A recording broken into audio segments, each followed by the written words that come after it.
Hey everyone, I'm from the Vault here. I don't review games, as you guys know. I tried reviewing one once, and it was fine. It just wasn't something I really enjoyed doing. I didn't get a kick out of it like I get out of doing gameplay, so I haven't done it since then, and I'm not going to review Detroit Become Human here. Instead, what I'm going to do is I'm just going to say I'm about to post my gameplay of it, and I want to encourage you before you watch me play it, to go play it yourself. And the reason I want to encourage you to play it yourself, and I don't usually do this because of course I want you to watch my videos, I want to get views, blah blah blah, all that stuff, but I think that it's one of those games that if you watch someone else play it, you're not going to get the same experience as you do if you play it yourself. If you can get a copy of it, I highly suggest playing it yourself before you watch someone else play it. There are like 45 different endings or something ridiculous like that. If you know anything about David Cage, he just writes huge, giant, crazy, interconnected, awesome games, and they really are fantastic. But this is one of those that I really think you need to kind of experience on your own. Thanks, Chloe. I'm kind of tired, actually. And I'm not doing okay. Because this game, it just really messes with your head. I actually posted something on Twitter about, like, games that just kind of devastate you, and there are parts of this game I actually went back and did a lot of different endings just because I liked it so much.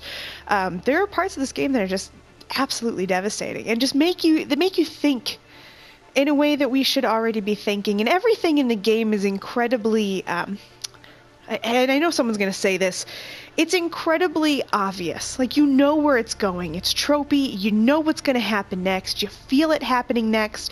And that almost makes it worse because you know what's going to happen. And the reason you know what's going to happen is because you've seen this before. You've seen it in other games. You've seen it in other movies. But it's actually based in human history, why these things happen.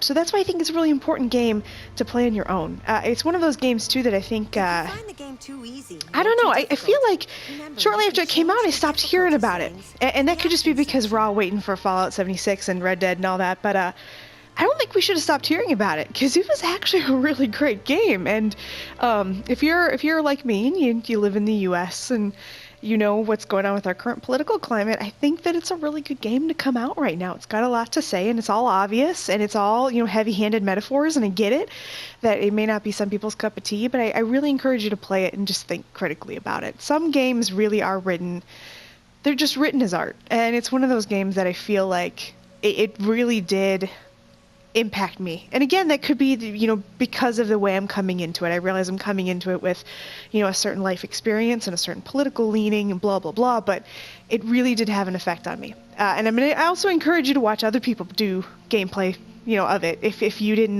get to watch it yourself. I'm actually at the very end, it's not going to be for a long time, but I'm going to post one of my alternate playthroughs that has a moment where I had to mute my mic and I couldn't talk through the whole thing because it was just so hard for me to watch. The most important thing is not to live, but to have a reason to live. It's just, I don't know. I think it's one of those games you got to play it yourself. So that's all I'm going to say. I just wanted to go ahead and post this ahead of time for anybody who's going to start watching the playthrough. Just please, if you can afford to get it, if you can get a copy of it, if you can play it for someone else's, play the game first before you watch somebody else play it. I think it's definitely one of those things you got to experience for yourself.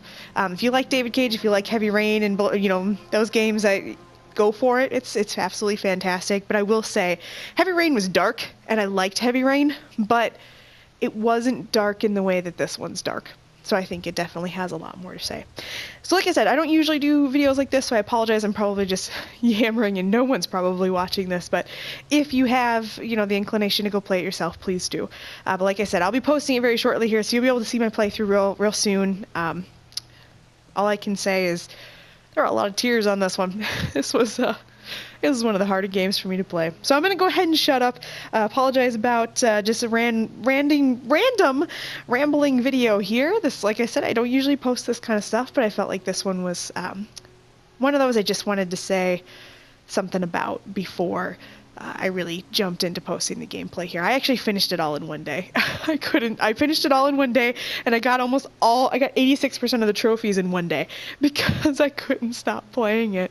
I literally I'm on day 2, and I'm still playing it. So, just a thing I wanted to say. That's all. If you find the game too easy or too difficult, remember, you can change